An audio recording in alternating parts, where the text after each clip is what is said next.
that happened before. I don't know, because it went back to 0, eh? Yeah. So probably Yeah. the piece that we just did already is still there. Yeah. And then you'll just have to edit this out. Okay. You know how to do that? No, we'll see. Oh. So you were talking the about training. the training, yeah. Yes. Yeah, I do feel like it is a vocation. I feel one of the things that the program that I took, the Jubilee program, talked about was you will become the spiritual director that you already are. Mm-hmm. So what I learned how to do, I mean, I was doing the program that I was doing, we were required to do pretty deep soul work ourselves. Mm-hmm. You know, we weren't just learning how to listen or learning how to ask evocative questions, which are two qualities of the spiritual director. I was learning how to, evacuate a bunch of junk that I was holding on to so that I could listen deeply for the movement of spirit. What wants to be said next? What wants to happen next? And one of the beautiful things I love about spiritual direction is, the directee or the person receiving the direction is really, they're the guide. I mean, spirit is ultimately the guide, the great guide, but the individual is really leading. And so my job is to follow, and my job is to get out of the way. Mm-hmm. So much of my training was about learning what was in the way, so that I could get it out of the way and really be present for that person. Right? Because all of these things, projection and transference, the same things that you might learn in therapy, we worked with all of that. So, but what my training really gave me was I need to be attending to my own soul work in order to be present for someone else who's doing their soul work. Yeah. So it really is about, it's an inside job, and then the offering that I provide is a gift. It is a gift. I think you could give someone all the training in the world and they still might not have the gift of deep listening, compassion, listening for what question to ask, listening for when silence is appropriate. I had this wonderful she was in my peer supervision group during my training. She was a Catholic nun, and she always, her standard answer for when I said, what should I do when, or maybe she said, have you tried silence? And she would say that for everything, and I think of it all the time, and it's brilliant. And I keep my, a lot of the time in spiritual direction, I'm just keeping my mouth closed. Yeah. Because I don't need to say anything. And sometimes if I do, I'm imposing. Yeah. The thing I'm wondering is, like the God part of this. You did mention the spirit, but the God part of this. So, okay, a person comes to you and says, I want you to be a spiritual director. Like, what's the connection between that and God in that person's life? It's a great question, especially because I have worked with people who wouldn't use the word God, Right. wouldn't even necessarily think they were on a faith journey. Oh, yes. But they've come to me because they've heard I'm a spiritual director, and they feel like I have something that I can offer them. So one of the other pieces for me about spiritual direction is, how do I meet the person where they're at? Am I working with someone who is, a deeply religious person who feels very tied to the church, who feels like the Bible is the literal word of God? I get to meet that person where they're at, and I get to listen for where the movement is in what's happening in the session with that person. And then I get to work with someone who would be a self-professed atheist, who talks about, I trust my gut and I follow my gut. And so, religious or spiritual or atheist, everyone is wondering how to move through life, and everyone is wondering about the deeper questions. And if I find the right language, I can have a conversation or allow someone to have a conversation with me, and it doesn't matter whether we're talking about God or gut. Either way, that person is trying to express and explore what resonates deeply for them. And if I can meet them there, then we have somewhere to go. When you talk about resonating deeply with them, and then the sense of a spirit or spiritual, like how do you have a sense of this is going to, the process you have with a person is going to enhance or enrich their inner spirit or their growth in their relationship with themselves or with God. So I'm wondering how spiritual direction can really help a person clear away the stuff you talked about in order to see God more clearly. Well, I think of spirituality as awakening to who and what I am, to the deeper reality of who and what I am, whether I call that God or anything else. And so what spiritual direction can allow for is that an investigation into one's deepest thoughts and feelings in order to more deeply come to consciousness around, that there's an ego self, there's what I think I am, and then there is a conscious self, what is creating the ego. So if I can, a spiritual direction is an opportunity for me to come to a greater and greater consciousness of that which is creating and sustaining reality. And it doesn't matter what you call it. And it doesn't matter what you think about it, because we're having this conversation, and how is that even possible?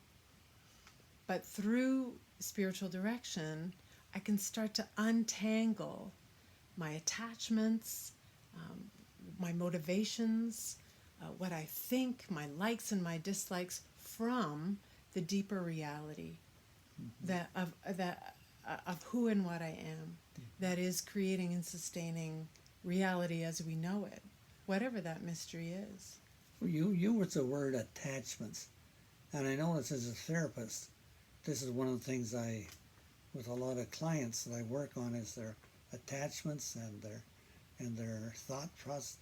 thinking processes. And so again, how do you work with that in spiritual direction? Because sometimes I think there's a stereotype of a spiritual director where you get, as I say, more rosaries or go to mass more often or read the Bible more often. Like, it seems what you're talking about today, that's not it. Well, it depends on the person again. So if someone was to come to me and praying the rosary was a deeply life-giving experience for them, but they hadn't done it for 6 years because they'd stopped believing in it, we might work together to find a way back to that life-giving experience for them.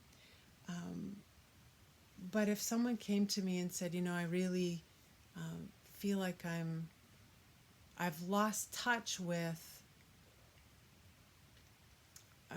a deeper connection to myself and others, I've become very attached to my phone, we might work with what's going on with that.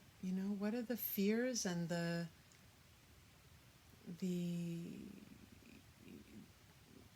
things that are driving that attachment. So it's as individual as every person, and I don't think there's any one path, as many individuals as there are, that's as many paths as there are to receiving spiritual direction and to benefiting from having someone deeply listen to who you are and help you to see more clearly what is life-giving for you, what resonates deeply for you, what you believe and what you don't believe, and validating that. You know, so many people they believe something or they have conviction about something, but they feel like that's not enough because something at the church or a family member or a relationship is telling them that, you know, their own experience of the mystery of God, again, if you don't like that word, use another one, is not enough. One of the things I hear often today, a lot of people tells me that they're not religious, but they're spiritual. Now, when I first heard those expression, I was pretty cynical. Okay, that's that was my problem, not theirs. Right. But I was kind of cynical how you can be spiritual without religion, because that was my problem, not theirs. But I wonder what you say to that. That can be liberating for people who may be trapped in a misunderstanding of spirituality. Again, it's so individual. You know, I know someone who insists that his relationship with nature, which is very, very deep, is not spiritual. He just doesn't want that word to come into it. And I think what happens is, you know, I know you know this expression, but you may hear about duality or non-dualism. And what duality is getting very caught up in language and black and white thinking. So the word religious means this, and the word spiritual means that.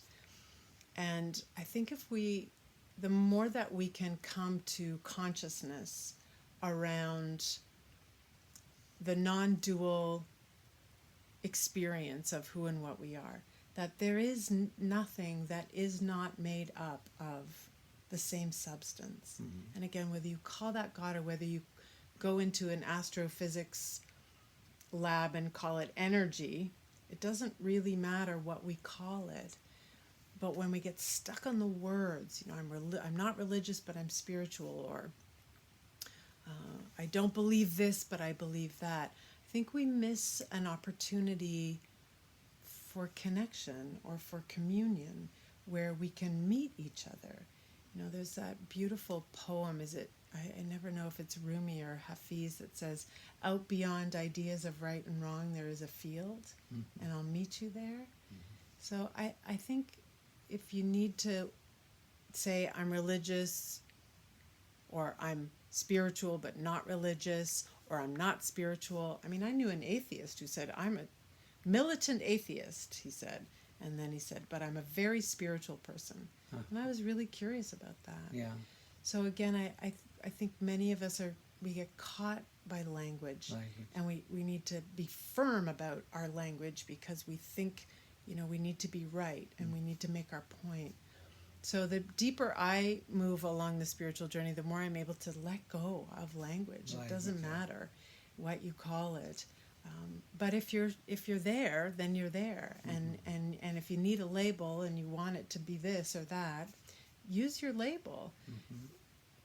The deeper we enter into a more unitive consciousness, a deeper sense of the kinship of all life, the oneness of all things, the source and substance being one, the more we can let go of these definitions and thinking that we need to fit into one or the other. One of the things I'm really curious about, Celia, is I forget who the great theologian was out of the Vatican that said that by the end of this century, Christians or believers will all be mystics or no Christians. And then he went on to talk about the importance of meditation.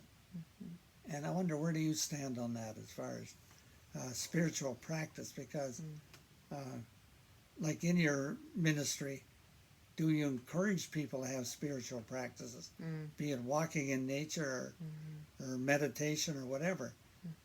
What do you do? I do. For me, it's a game changer. Meditation is, whatever we're talking about here, I can't understand it with my intellectual mind. I can't understand it from an egoic level of consciousness. I will try, and I will work away at figuring it out, but the only way to really understand the mystery of what is to experience it. And to experience it, I need to spend time with it. And in order to spend time with it, I need to engage in a spiritual practice. And it doesn't matter what that practice is, whether you call it prayer or meditation or walking in nature or centering or contemplation. It is spending time with what is, rather than what I think is, which is what my mind is telling me, my thinking mind. And so, yeah, I really, I'll ask a directee or a client, what are your spiritual practices, so I can get a sense of that, and I will talk about this unity of consciousness, or this oneness with God, or this experience of God, or this relationality of spirit isn't something I can know by thinking. I need to put myself in a position of receiving it. Or consenting to it. And there are so many practices that allow for that. And I'm an advocate of giving that time to those practices, because it's the only way for us to really know the unknowable, in a sense. Like you've talked about being more of a guide than a director. How important do you think it is for people who want to have, they're seekers and searchers, and really do want to enrich their spiritual life, whatever it is? How important do you think it is for a person to choose a spiritual director for a safe guide along that journey? It makes me think of one of the questions in my final project in my spiritual direction training was what would the world be like if everybody had a spiritual director? And so we had to kind of ruminate on that or write about that. And, wouldn't the world be a different place if everyone had someone to deeply listen to their questions about who and what they are, their feelings about their humanness and their human journey, their frustration with the world and others. And I really think it's vital. I think it's, I couldn't live without it. I need it desperately. I need someone to know me. I need someone to whom I can be vulnerable with, and I need someone to reflect back to me my preciousness. And because I don't feel that, necessarily, but if someone's offering me that, I need that. So, yeah, I believe that whether it's a spiritual director or a mentor or a therapist or a companion or a friend, one of the words for spiritual direction, more contemporary word, is soul friend. And I don't really like that because I think it's kind of corny, but it's saying something very deep. Someone who will be my friend at a soul level. Soul level. I mean, especially in today's world, where we're just, you'd think at this stage in our evolutionary journey that we would understand. I mean, science is now telling us that we all share the same DNA, Yeah. and yet there's more division, as I see it, than ever. And so at this time when we're othering people, and I'm not like that, and my tribe's better than your tribe, to have someone who sees us, really sees us and allows us to be seen. And I think it's where we need to go to heal ourselves, each other, the planet. But it seems when you say that, then in some ways, as a spiritual director, it's kind of countercultural, Mm-hmm. because the culture is individualistic, Yeah. and every person getting ahead, Yeah. winning, succeeding. Yeah. So there's so much ego-driven. Yeah. And how do you unravel that? I mean, whatever role you're playing as a spiritual director, how do you get a person to see that? Mm-hmm. Because I think it's in seeing that a person can then experience transformation. But living in our culture where we're really stressed for us to be like the culture, Mm-hmm. and to me this is counterculture Yeah. in many ways. It is counterculture, and unfortunately, we can't get anyone to see anything. We have to want it. I have to want to be conscious. Mm-hmm. I have to want to wake up, and sometimes we get woken up, and sometimes people can wake us up. But most of the time, it's a conscious decision. Someone says, you know what, this current way of being isn't working, or they've had a life smackdown, Mm-hmm. and they're kind of forced into waking up. Mm-hmm. But that desire to wake up, we have to want that ourselves. And where does that come from? I trust that desire to want to wake up is innate, Mm-hmm. and that it will continue through time, Mm-hmm. through humans, and the ones that say there's something more going on here, and I want to understand it to so that I may be of service to others. Yeah, because your use of the word wake up, Mm-hmm. or become aware, Mm-hmm. to see with new eyes, Yes. all kind of words trying to get at that experience of consciousness raising. Yeah. Consciousness raising. Yeah. As a spiritual director, would you see that phenomenon is starting to happen in our part of the world, where because of the crisis with the environment, a lot of the crisis as well, is that challenging people to wake up? Mm-hmm. I think so. And I love the teachers out there who are talking about the evolution of our consciousness. Mm-hmm. Not just the evolution of the physical self, Mm-hmm. but the consciousness raising, that, or the change in consciousness, the sea change in consciousness. And I think because evolution happens over millennia, we're still very young in our consciousness. I mean, and it seems to me that we evolve at different rates. So, there are some of us that are still stuck very much in the reptilian brain, and some of us are very much in the kind of tribal, you're right, I'm right, and you're wrong, brain. But I do see, crises are ways that people wake up, and we are moving along the evolutionary track. So more and more people are waking up to who and what we are. And this, Father Thomas Keating, spiritual giant, one of my favorite quotes of his is, he says, science is, religion has to listen to science, he says, because science is giving us up-to-date information on who and what God is. Mm-hmm. So, millennia ago, there was a spiritual truth that, we're all children of God. 2019, science is saying, you all have the same DNA. Yeah. So again, we have two different ways of expressing a truth.